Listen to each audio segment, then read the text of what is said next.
press conference kususia kikao cha mechi ambacho kikanuni ni kikao cha lazima, kususia taratibu zote za mchezo. Huu ni utoto na ushamba ambao, sikia nikomaliza ndugu yangu, ambao umewaathiri leo mashabiki wa thamani ambao mpaka mchana ilikuwa hawajua tiketi wanazo, na leo ni siku ya kazi, ni Jumatano, watu wamekuwa na sintofahamu.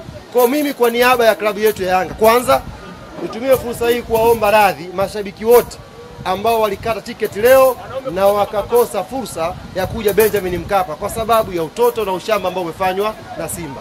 Hao wengine kama watapata fursa ya kuomba msamaha itakuwa jambo kubwa. Ila kama Simba watamoka kimya waombe msamaha, sio jambo jipya, kwa sababu ni jambo la kawaida kwao kudhulumu haki za mashabiki. Washafanya hivyo kwenye mechi zao za kimataifa. Kwa sisi leo tumepata hiyo hela, lakini tunajisikia vibaya kwa mashabiki wa thamani ambao wakati tiketi wameshindwa kuja kwenye mchezo leo.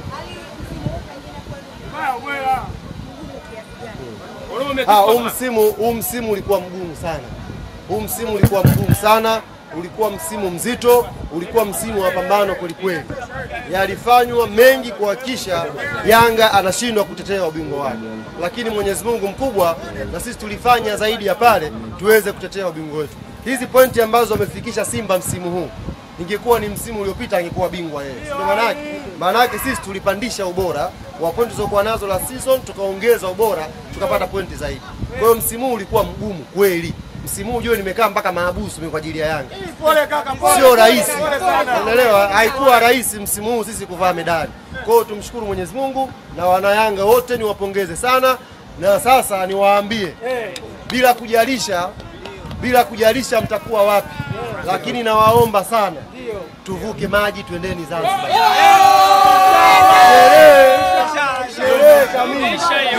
Sherehe kamili.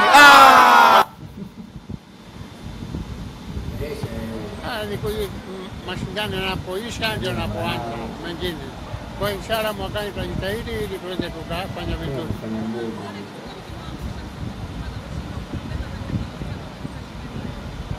Kwa kweli kulikuwa na mashindano ya kimataifa, ndio maana tukakosa taji la kuingia finali kombe la shirikisho.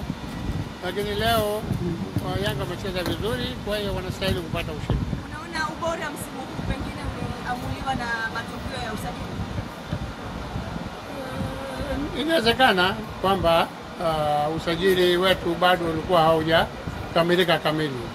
Kwa hiyo mwakani inshallah tutasajili upya ili tuweze kuwa na timu nzuri.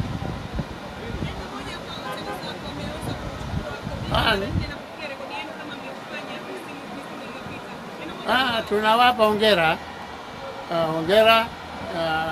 Tutakutana mwakani inshallah.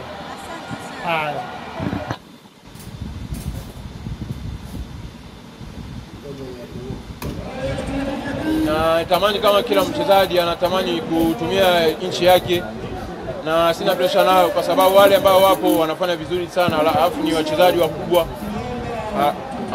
ambao wanacheza Ulaya, wanacheza kwenye matimu ambao ni kubwa sana. Kwa hiyo ni choice ya coach, mimi na respect, nitaendelea kupambana.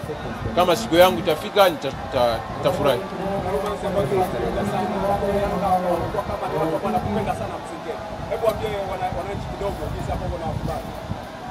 Mimi nawakubali sana, alafu nawashukuru sana kwa support yao toka siku ya kwanza mimi nimefika hapa, kwa sababu kufika kwangu kwa hapa imekuwa haijakuwa kama mchezaji kubwa amekuja, nimekuja kama mchezaji kawaida, lakini leo nimekuwa star Tanzania. Kwa hiyo mimi nawashukuru sana, na nashukuru kila mtu kwa ombi lao, kwa support yao, na support yao kwa timu ambayo inafanikiwa kuchukua bingwa barani mfululizo, sio kitu rahisi. Kwa hiyo mimi nawashukuru sana. Daraja lako wakati uko Kongo, inawezekana liko natamani sana kucheza Tanzania. Pengine Kongo inazungumza vipi Tanzania na namna ambavyo ulifika Tanzania ukiona katika nchi ya gani na sasa kwa watu walikokuwa na Tanzania nchi nzuri na watu wanawapenda mpira. Tu hiyo kitu mpira, tuisapoti. Mimi naamini itakuwa kubwa zaidi. Unaona kwa hiyo msimu mitatu timu mbili za nchi imefika mpaka finali ya kombe la shirikisho. Ni kitu ambacho ni muhimu sana kwa nchi na kwa mpira miguu. Kwa watu viongozi waendelee kusapoti hizo timu ambazo zinafanya vizuri, na hizo timu ambao zipo chini na wale ambao hata hawana chance ya kuonekana kwenye TV lakini wapo chini wanapambana. Kwa watu waendelee kuwasapoti, kuanza chini ndio inafikisha watu juu. Tafsiri yako kwa msimu mzima na ubingwa umechukua. Tafsiri yako kama Msengeli? Mimi nashukuru Mungu tu. Yaani nashukuru Mungu kwa sababu msimu wa rais nimepata majeruhi lakini nimerudi kucheza vizuri. Namshukuru Mungu, namshukuru baba yangu spiritual ambao ni Pastor Tony Kapola, amenisaidia sana spiritually. Kwa hiyo mimi namshukuru sana, nashukuru kila mtu.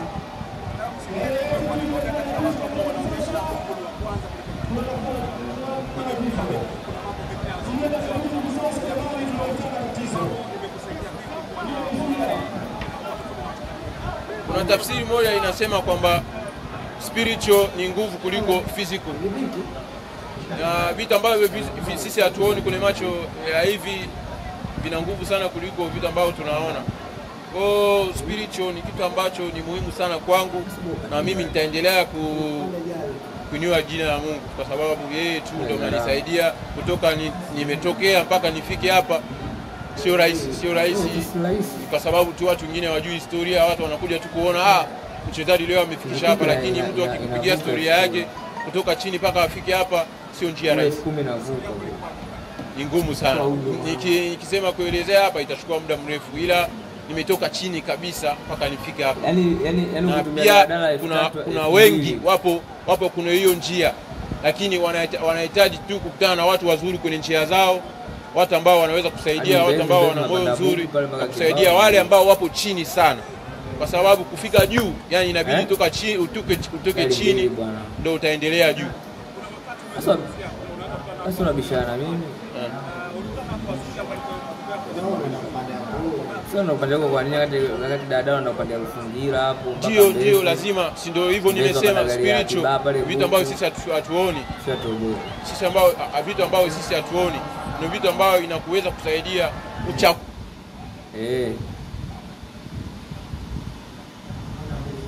viongozi na sisi wachezaji pamoja peka pamoja na miaka mingi ndio kufanikiwa kama haya. Ilikuwa ni dabi ya namna gani?